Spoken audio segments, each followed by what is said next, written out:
त्रिभुवन गुरु वेद बखाना, अवान जीव पावर का जाना। गोस्वामी जी ने भी लिखा है कि भगवान शंकर जगत गुरु है, त्रिभुवन के गुरु है। वैसे गुरु प्राचीन काल में 3 थे, 3 या 4 को जगत गुरु कहा गया। नंबर 1 तो आप सुन ही चुके, नैर्वैरम चराचर गुरु। और दूसरे नंबर पर गजेंद्र मोक्ष में आता है नारायणाखिल गुरु भगवन नमस्ते। दूसरे गुरु भगवान नारायण। और तीसरे गुरु कौन है? का वसुदेव सुतम देवम कंस चाणूर मर्दनम, देवकी परमानंदम कृष्णम वंदे जगत गुरु। का भगवान श्री कृष्ण है जगत गुरु। का और चौथे कौन है? का चौथे है भगवान श्री राम। का जगत गुरुम च शाश्वतम तुरीयमेव केवलम। अरण्य कांड में जब अत्रि ने भगवान की स्तुति किया है तो जगत गुरु की उपाधि से भगवान को संबोधित किया है। तो पहले के समय में 4 जगत गुरु थे और इन 4 की परंपरा से जो चले उनको भी जगत गुरु कहा गया। लेकिन वर्तमान में जगत गुरु कितने मिलेंगे भगवान जाने, उस ओर नहीं जाना है। कितने जगत गुरु मिलेंगे, कितने। अब एक घटना तो ऐसी भी है कि जहां पर जगत गुरु बनने के लिए गुरुए को गोली मार दिया और जो 2-3 लोग शामिल थे वो 3 में एक भी नहीं बन पाए, बन चौथा गया।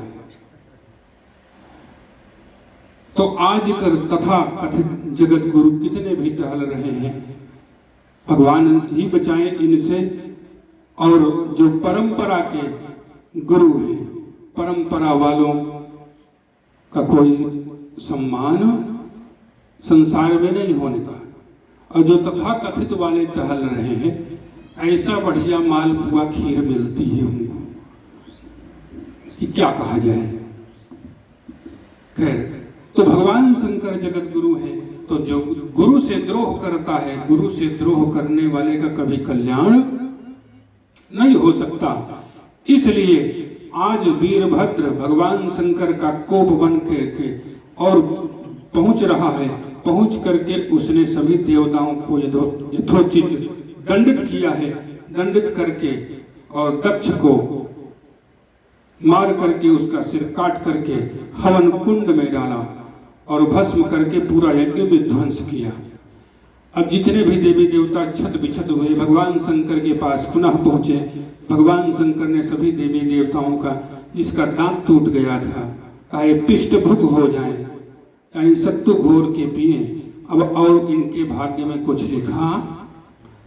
कहा एक देवता की आंखें चली गई थी। कहा भृगु जी जो थे महात्मा, तो भृगु जी की जो दाढ़ी मूछ थी वो इतनी बड़ी बड़ी थी कि अगर जिस रास्ते से चले जाए उस रास्ते में झाड़ू लगाने की जरूरत नहीं पड़ती थी। लेकिन एक झटके में वीरभद्र ने दाढ़ी मूछ को नोच करके और बिना दाढ़ी मूछ वाला बना दिया। अब दाढ़ी पर जब हाथ फेरे भृगु जी तो भगवान शंकर ने कहा क्या बात है? कहा दाढ़ी मूछ तो गायब है। तो कहा तुमको कोई बात नहीं, बकरे की दाढ़ी लगा दी जा रही है। बोलो सच्चिदानंद भगवान की।